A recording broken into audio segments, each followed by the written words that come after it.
Hello everyone. हम पढ़ रहे थे क्लास 12th का chapter number 2 inverse trigonometric functions और लास्ट वीडियो में हमने एक्सरसाइज 2.2 का इंट्रोडक्शन कर लिया था और क्वेश्चन नंबर 1 से लेकर 10 तक कंप्लीट कर लिए थे।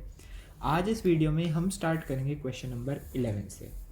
सो 11th क्वेश्चन देखते हैं। 11th क्वेश्चन हमें 11 से 13 में फाइंड द वैल्यू ऑफ, मतलब हमें कुछ क्वेश्चंस गिवन है 11, 12 और 13 पार्ट एक तरीके से, और हमें उनकी वैल्यू को फाइंड करना है। तो 11th क्वेश्चन देखते हैं। सबसे पहले 11th क्वेश्चन में बोला है tan inverse 2 cos, then bracket में 2 sin इनवर्स 1/2। ये है 11th पार्ट। तो अब इसको सॉल्व करना है, तो वैल्यू फाइंड करनी है। वैल्यू फाइंड करने का मतलब ये है कि हमें, देखो, हम सबसे छोटे ब्रैकेट से स्टार्ट करते हैं और फिर धीरे धीरे बाहर जाते हैं। मतलब जो सबसे इनर मोस्ट टर्म है, हम सबसे पहले उसको सॉल्व करेंगे, उसके बाद बड़ी वाली टर्म को, और लास्ट में जो सबसे बाहर है उसको सॉल्व करेंगे। सो यहाँ पे देखना, सबसे पहले स्टेप में हम साइन इनवर्स 1/2 को सॉल्व कर सकते हैं। साइन इनवर्स 1/2 को अगर मैं थीटा मान लूँ तो साइन थीटा क्या हो जाएगा 1/2, और साइन थीटा 1/2 मतलब साइन की कौन सी वैल्यू 1/2 होती है, साइन 30। तो मेरे पास थीटा की क्या वैल्यू आ गई 30 डिग्री। मतलब मैं साइन इनवर्स 1/2 जो मैंने थीटा लिया था उसकी जगह में 30 डिग्री रख सकता हूँ। सो नेक्स्ट स्टेप में मैं इसको लिख सकता हूँ tan inverse 2 cos 2 into 30 degree. ठीक है, डिग्रीज में भी लिख सकते हैं और उसमें भी लिख सकते हैं, रेडियंस में भी लिख सकते हैं। चाहे तो हम यहाँ पे π/6 भी लिख सकते हैं इसे। तो tan इनवर्स 2 cos, अब 2 इंटू 30 60 डिग्री। अब मैं इसे पाई में भी लिख सकता हूँ चाहे तो, या फिर उसे 60 डिग्री भी रहने दे सकते हैं। तो ये हो गया 2 cos π/3। अब 2 cos π/3 है, cos π/3 की वैल्यू हमें पता है, cos π/3 जिसको मैं cos 60 भी लिख सकता हूँ, उसकी क्या वैल्यू होती है 1/2। तो मैंने लिखा tan इनवर्स 2 इंटू कॉस π/3 को 1/2। 2 से 2 कैंसिल, मेरे पास आ गया tan इनवर्स 1। अब tan इनवर्स 1 को चाहे तो मैं डायरेक्ट यहाँ पे लिख सकता हूँ π/4, या फिर हम इसे सॉल्व कर लेते हैं थोड़ा सा। tan इनवर्स 1 है, सो मैं इसको लिख सकता हूँ tan इनवर्स 1 में tan की, मतलब tan की कौन सी वैल्यू 1 होती है, हमारे पास कोई वैल्यू जिसमें tan 1 हो, होती है कौन सी 45 वाली, मतलब tan π/4।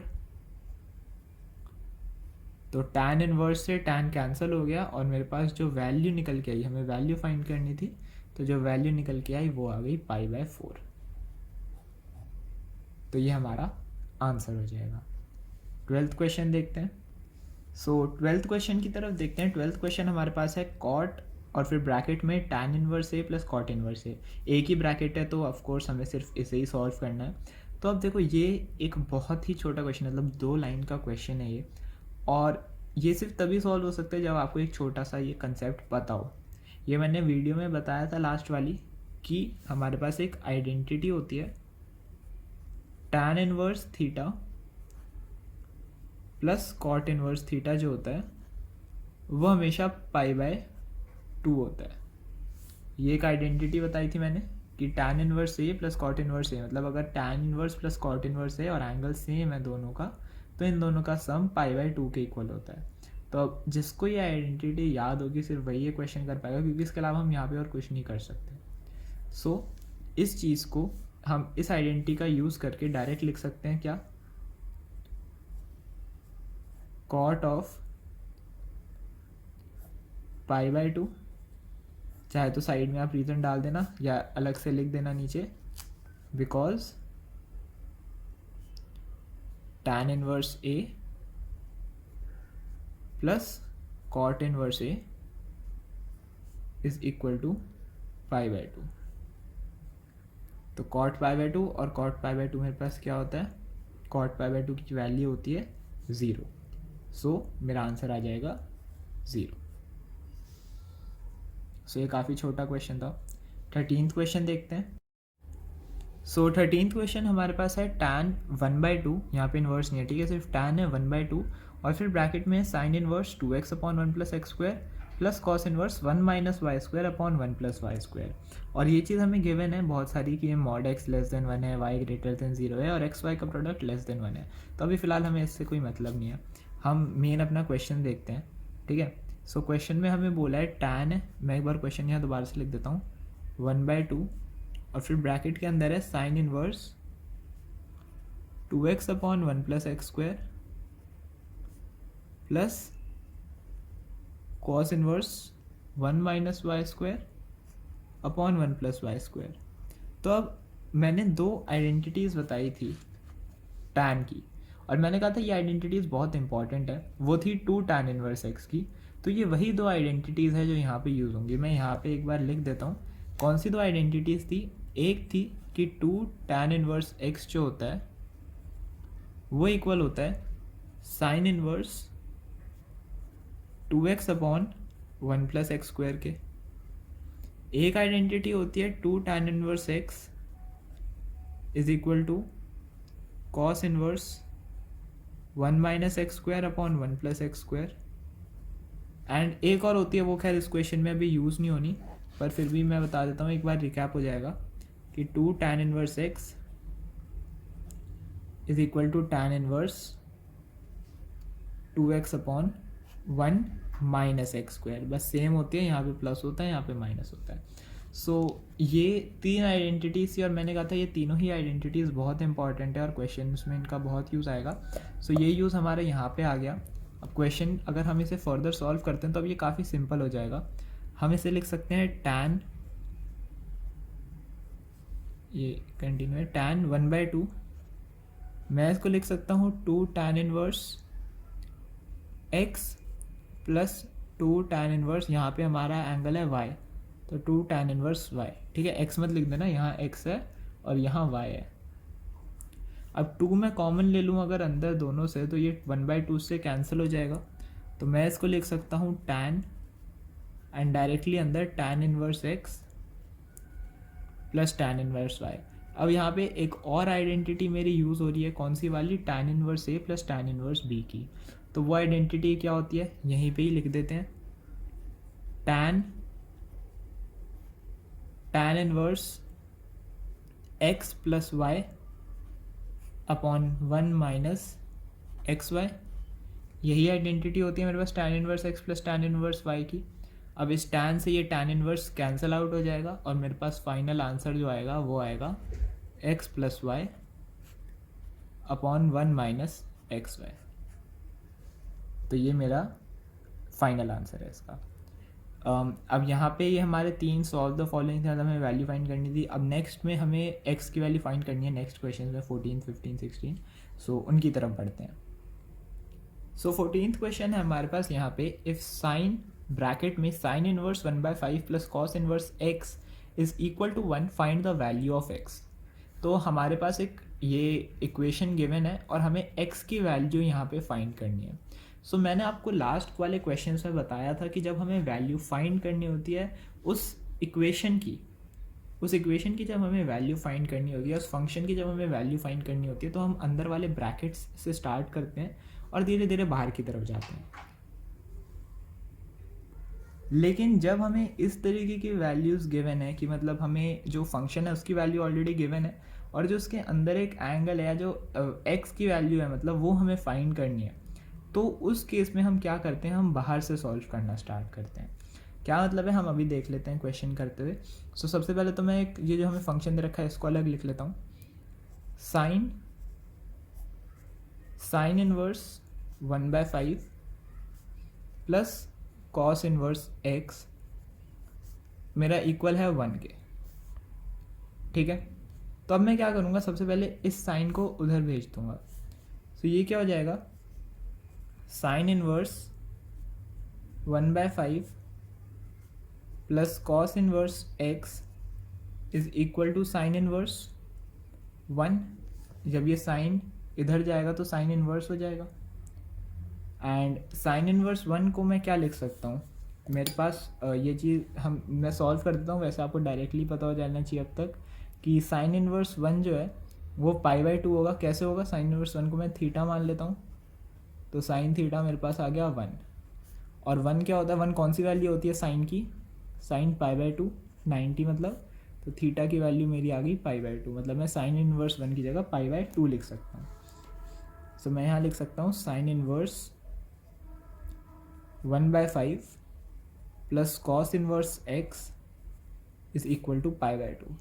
अब यहाँ पे हमारी एक और आइडेंटिटी यूज़ होगी, कौन सी वाली सॉरी, हमारे पास एक आइडेंटिटी थी कि sine inverse x plus cos inverse x is equal to π/2। तो यहाँ पे मेरा साइन इनवर्स x और कॉस इनवर्स x का जो सम है ये π/2 कब होगा, ओनली जब ये दोनों एंगल्स इक्वल हैं। तो यहाँ पे भी अगर sign inverse 1/5 plus cos inverse x π/2 के इक्वल है, उसका मतलब क्या है कि ये और ये दोनों इक्वल होने चाहिए। यही मतलब हुआ ना इसका। देखो साइन इनवर्स और कॉस इनवर्स का सम π/2 तभी आ सकता है जब दोनों में x हो। ये आइडेंटिटी हमें सिर्फ ये नहीं बताती कि इन दोनों का सम π/2 है, ये हमें ये भी बताती है कि अगर इन दोनों का सम π/2 है तो मतलब साइन और कॉस के जो ये वैल्यूज होंगी ये इक्वल होंगी। सो उसी तरीके से sine inverse 1/5 plus cos inverse x अगर π/2 के इक्वल है, that means therefore x will be equal to 1/5, x will be equal to 1/5। और आप यहाँ पे लिख देना यूजिंग द आइडेंटिटी, कौन सी वाली, ये वाली आइडेंटिटी। ठीक है, इस आइडेंटिटी का हमने यूज़ किया है और इस वजह से जो हमारी x की वैल्यू है वो किसके इक्वल आ रही है, 1/5 के। ठीक है, ओ आई होप आपको ये क्लियर हो गया होगा। इससे हमें ये भी पता चल रहा है कि हम आइडेंटिटी में क्या क्या चीज़ें देख सकते हैं, क्योंकि अभी तक हमने इस आइडेंटिटी को सिर्फ ऐसे देखा था कि हमें sign inverse x plus cos inverse x given है तो उनका सम π/2 होगा। यहाँ पे हम क्या कह रहे हैं कि हमने ये खुद से नोटिस किया है कि इन दोनों का सम π/2 है, तो इसका मतलब ये है कि ये 1/5 और x की जो ये वैल्यूज़ हैं ये सेम होनी चाहिए, तभी इनका सम π/2 होगा। सो दैट्स वाई हमारी x की जो वैल्यू है वो कितनी आ रही है, 1/5। नेक्स्ट 15th क्वेश्चन भी सिमिलर है। तो 15th क्वेश्चन में हमसे बोला है कि if tan inverse x minus 1 upon x minus 2 plus tan inverse x plus 1 upon x plus 2 is equal to π/4 then find the value of x। तो यहाँ पे हम जब देख रहे हैं कि हम यहाँ पे एक ही चीज़ कर सकते हैं, कौन सी, tan inverse a plus tan inverse b की वैल्यू आइडेंटिटी लगा सकते हैं। ठीक है, हमें पता है a और b की वैल्यू थोड़ी बड़ी है यहाँ पे, तो थोड़ी सी शायद LCM वगैरह लेने में थोड़ी प्रॉब्लम है, बट करते हैं सॉल्व, वही क्योंकि मेथड है हमारे पास। यहाँ पे मैं आइडेंटिटी एक बार लिख देता हूँ, कौन सी होती है, tan inverse a plus tan inverse b is equal to tan inverse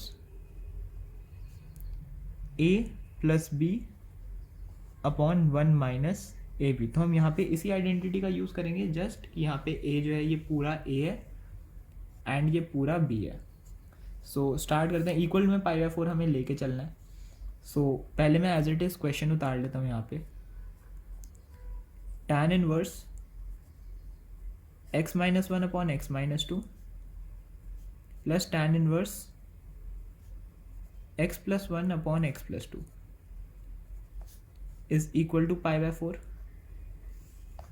तो मैं क्या लिख सकता हूँ, tan इनवर्स, अब आइडेंटिटी लगाते हैं, a प्लस बी, a पूरा क्या है, x minus 1 upon x minus 2 plus b x plus 1 upon x plus 2 upon 1 minus a B.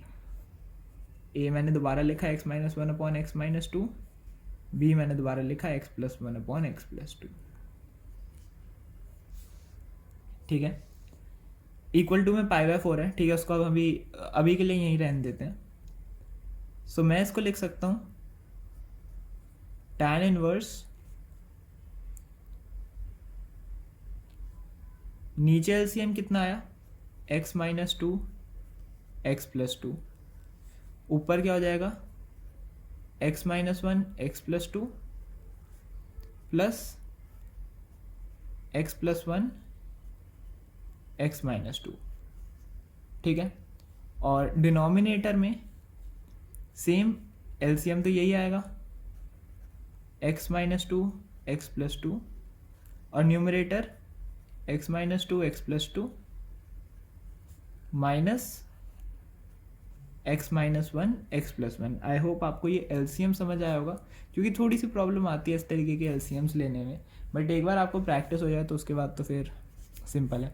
अब यहाँ पे मैंने इक्वल टू में लिख दिया पाई बाई फोर, क्योंकि ये काफ़ी बड़ी इक्वेशन हो रही है, तो मैं tan इनवर्स को यहाँ ले जाऊँगा।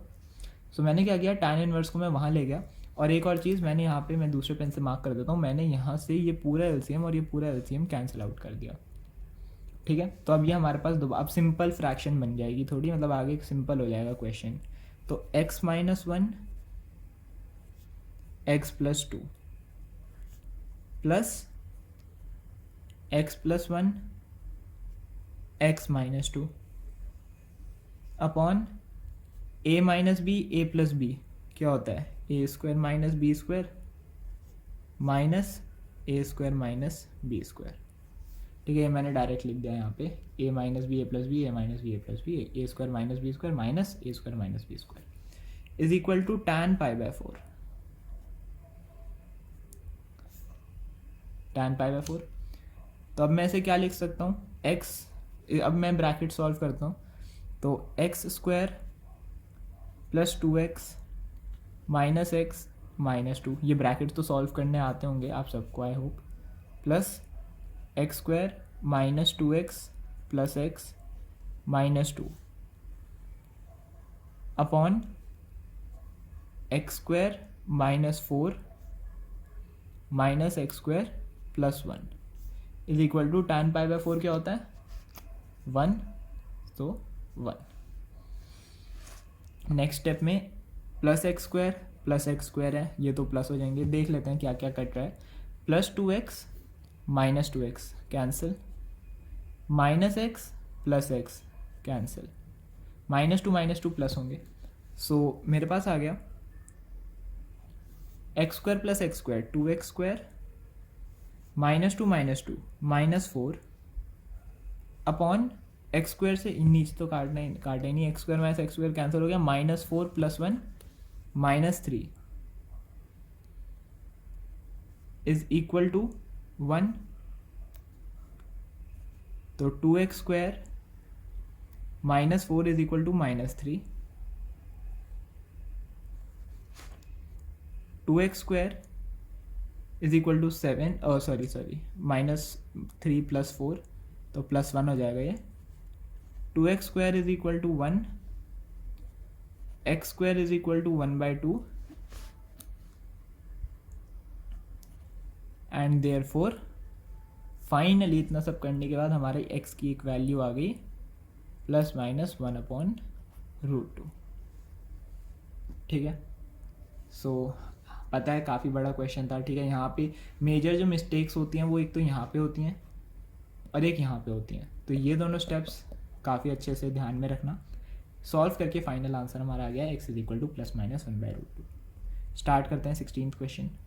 सो 16th क्वेश्चन है sine inverse sine two by three. Main हमें इसमें मतलब पूरा क्वेश्चन था find the value of sine inverse sine two by three. 16th 17th 18 मतलब आगे ऑलमोस्ट जो लास्ट तक क्वेश्चन है सब में हमें वैल्यू फाइंड करनी है। सो स्टार्ट करते हैं। 16th है sine inverse sine two by three. देखने तो काफ़ी सिंपल क्वेश्चन लग रहा है, हमें कुछ करना थोड़ी है इसमें, साइन इनवर्स से साइन कैंसिल कर देंगे, टू बाई थ्री आंसर आ जाएगा। बट हम ऐसा नहीं कर सकते। क्यों नहीं कर सकते? Because if you remember sine की जो रेंज होती है वो होती है माइनस पाई बाई टू से पाई बाई टू।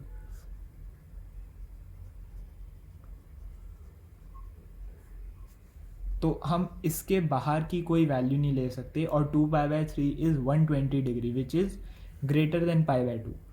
तो हम डायरेक्टली साइन इनवर्स से साइन यहाँ पे कैंसिल नहीं कर सकते, तो हम इसको सॉल्व करेंगे। ठीक है, ज़्यादा कुछ है नहीं वैसे, फिर भी साइन इनवर्स हम क्या करेंगे, बस साइन को टू पाई बाई थ्री है ना, तो हम इसको pi minus pi by three लिख देंगे। टू पाई बाई थ्री को हम और कैसे लिख सकते हैं, pi minus pi by three लिख सकते हैं, क्योंकि pi minus pi by three solve करके टू पाई बाई थ्री आता है। और साइन पाई माइनस थीटा क्या होता है, साइन थीटा। ये सब 11th के कंसेप्ट्स हैं, आई होप आपको ये रिमेंबर है। कि साइन पाई माइनस थीटा कितना होता है, साइन थीटा। तो sign pi minus pi by 3 को मैं क्या लिख सकता हूँ, साइन पाई बाय 3 ओनली। तो साइन इनवर्स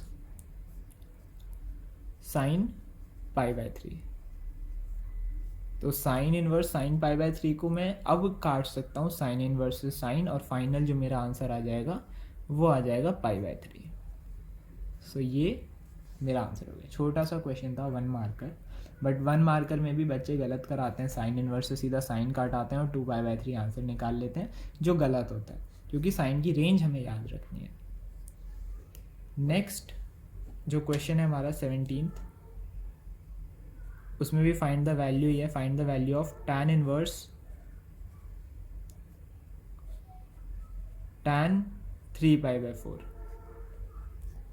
तो 3 पाई बाय 4 है, सॉरी tan 3 पाई बाय 4 है, एंड 3 पाई बाय 4 जो होता है, अब tan, अगर आपको tan की रेंज याद है तो वो कितनी होती है, वो भी माइनस पाई बाय 2 से पाई बाय 2 ही होती है, बस डिफरेंस ये होता है कि उसमें ओपन ब्रैकेट लगते हैं।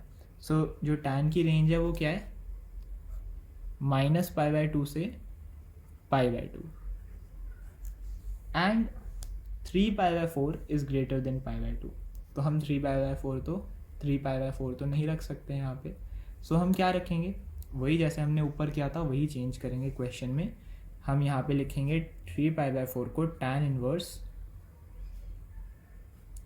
tan pi minus 3 pi by 4 में हम लिख सकते हैं pi minus pi by 4, because pi minus pi by 4 जो है वो 3 पाई बाय 4 होता है।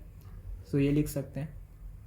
अब देखो यहाँ पे मैं चाहे तो लिख भी देता हूँ एक बार, साइन पाई माइनस थीटा जो था वो तो हमारा साइन थीटा होता है, no doubt, but tan pi minus theta क्या tan थीटा ही होता है, नहीं, वो किसके इक्वल होता है, tan माइनस थीटा के।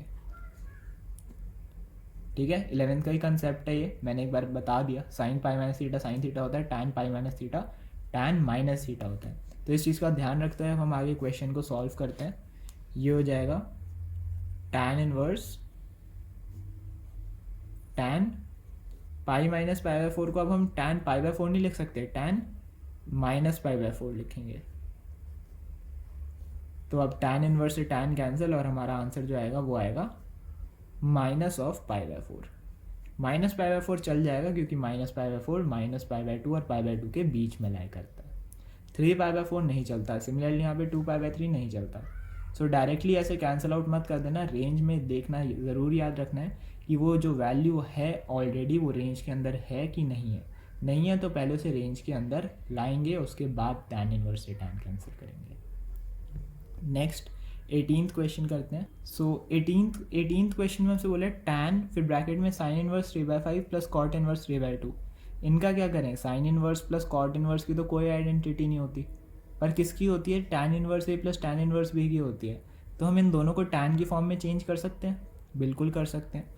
अगर आपको एक बार प्रैक्टिस हो जाए तो आप बिना कुछ करे कर सकते हो डायरेक्टली चेंज। मैं यहाँ पे करके दिखा देता हूँ कैसे करना है। पाइथागोरस ट्रिपलेट्स याद होने चाहिए सबसे पहले तो। ठीक है, मैं पाइथागोरस थ्योरम नहीं लगा रहा यहाँ पे, मैंने 2 ट्रायंगल लिए। एक ट्रायंगल लिया मैंने साइन इनवर्स 3/5 के लिए, और एक ट्रायंगल लिया मैंने कॉट इनवर्स 3/2 के लिए। ठीक है, तो साइन इनवर्स 3/5 मतलब 3 परपेंडिकुलर हो गया और 5 हाइपोटेनियस हो गया। दिखा देता हूँ यहाँ पे, साइन इनवर्स 3/5 को मैंने थीटा मान लिया, कॉट इनवर्स 3/2 को मैंने फाई मान लिया। तो ये थीटा है और ये फाई है। So sine theta is equal to 3/5। तो ये कितना हो जाएगा, बेस हो जाएगा 4, पाइथागोरस ट्रिपलेट। कॉट इनवर्स 3/2 है फाई, तो बेस हो गया 3, परपेंडिकुलर हो गया 2, हाइपोटेनियस कितना हो जाएगा 9 + 4 √13। ठीक है, तो साइन थीटा 3/5 है, तो tan थीटा कितना होगा 3/4। तो थीटा कितना हो गया tan इनवर्स 3/4।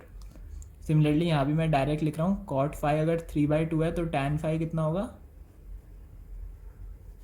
अरे वैसे यहाँ पे तो ये करने की ज़रूरत भी नहीं थी। ठीक है, ये हमने बिना किसी रीज़न के किया है। Cot inverse theta tan inverse 1/θ ही तो होता है, यहाँ पे हमने बेमतलब में किया है। कॉट इनवर्स थीटा जो होता है वो tan इनवर्स 1/थीटा होता है ना। यहाँ पे कॉस होता अगर तो ये करने की जरूरत भी थी, यहाँ पे ये बेफालतू में हमने किया है ट्रायंगल वगैरह, बट कोई नहीं, समझ आ गया आपको कि कैसे करते हैं। सो बेनिफिट ये है, कॉट इनवर्स 3/2 अगर 5 है तो tan 5 कितना होगा 2/3, तो tan की टर्म्स में 5 मेरे पास हो जाएगा tan इनवर्स 2/3। सो क्वेश्चन पे वापस आए अगर हम, तो ये था हमारे पास tan, अब मैं अंदर tan की फॉर्म में लिख दूंगा दोनों को, tan inverse 3/4 plus tan inverse 2/3। तो आइडेंटिटी लगा देते हैं, tan inverse 3/4 plus 2/3 upon 1 minus 3/4 2/3। तो ये हो जाएगा tan, then tan inverse, LCM आ जाएगा यहाँ पे 4 और 3 का, 4 और 3 का एलसीएम कितना हो गया 12, 4 3 12, तो 3 3 9 प्लस 3 4 12, 4 2 8 अपॉन 12 माइनस 6 अपॉन 12। ठीक है, चाहे तो मैं कैंसिल आउट कर सकता था, बट एलसीएम अब डिनोमिनेटर से डिनोमिनेटर कैंसिल हो जाएगा, तो मैंने नहीं किया। इस तरीके से आप थोड़ा सा टाइम सेव कर सकते हैं। 12 से 12 कैंसिल, तो एट लास्ट मेरे पास क्या आया,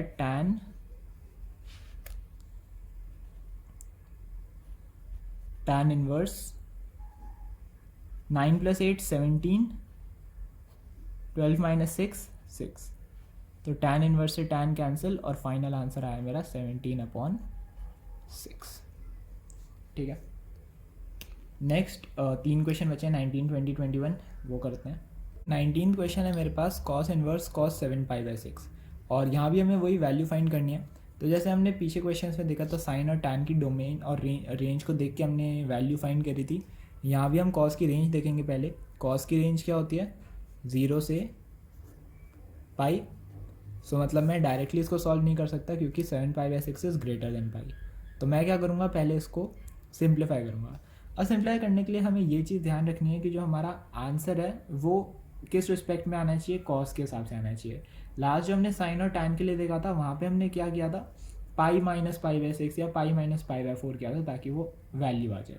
अब यहाँ पे अगर हम क्वाड्रेंट वाइज देखें तो कॉस जो है वो कौन से क्वाड्रेंट में पॉजिटिव होता है, 4th क्वाड्रेंट में, है ना। तो मतलब हमें 2π में से कुछ माइनस करना है जिससे हमारे पास 7π/6 है। तो 2π में से हम क्या माइनस कर सकते हैं कि हमारे पास 7π/6 आए, तो वो होता है हमारे पास 5π/6।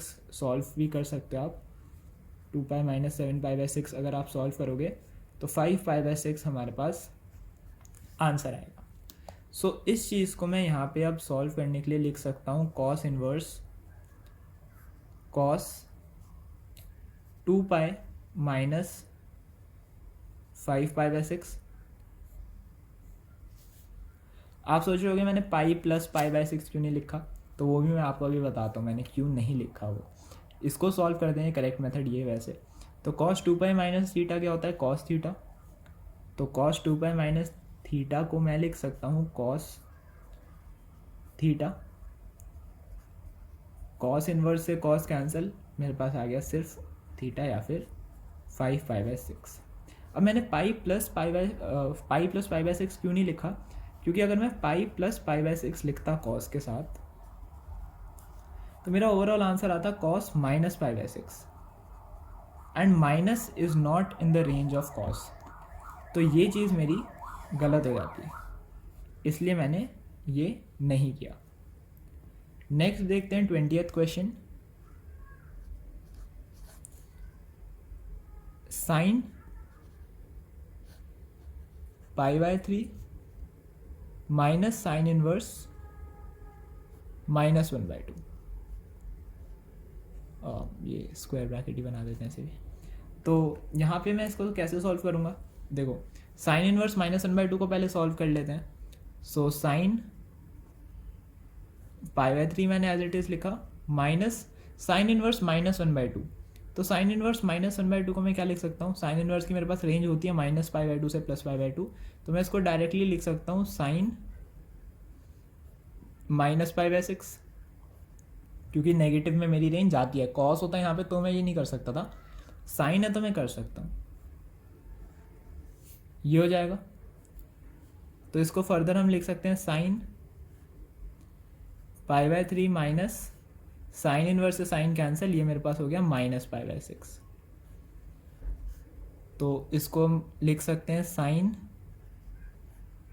π/3 प्लस π/6 प्लस हो गया ये, क्योंकि माइनस माइनस प्लस होता है।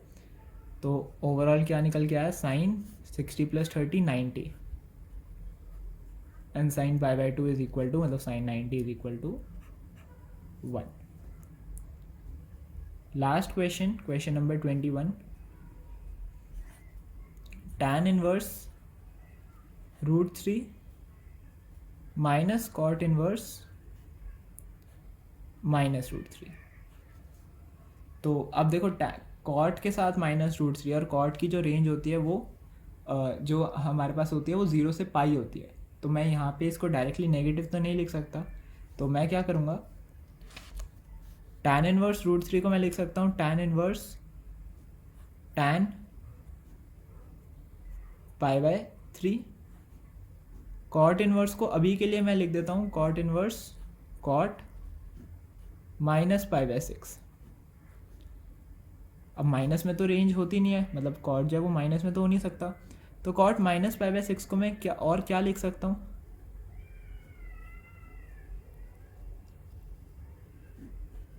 अभी देख लेते हैं। तो मैं क्या कॉट -π/6 को कॉट पाई -π/6 लिख सकता हूँ, बिल्कुल लिख सकता हूँ। अगर पॉजिटिव में होता तो मैं पाई + π/6 लिखता, नेगेटिव में है तो कॉट पाई -π/6 हो जाएगा ये। अब ये वैल्यू सॉल्व हो सकती हैं। tan इनवर्स कैंसिल करना भूल गया मैं, दोबारा नेक्स्ट स्टेप में कर देते हैं, माइनस कॉट इनवर्स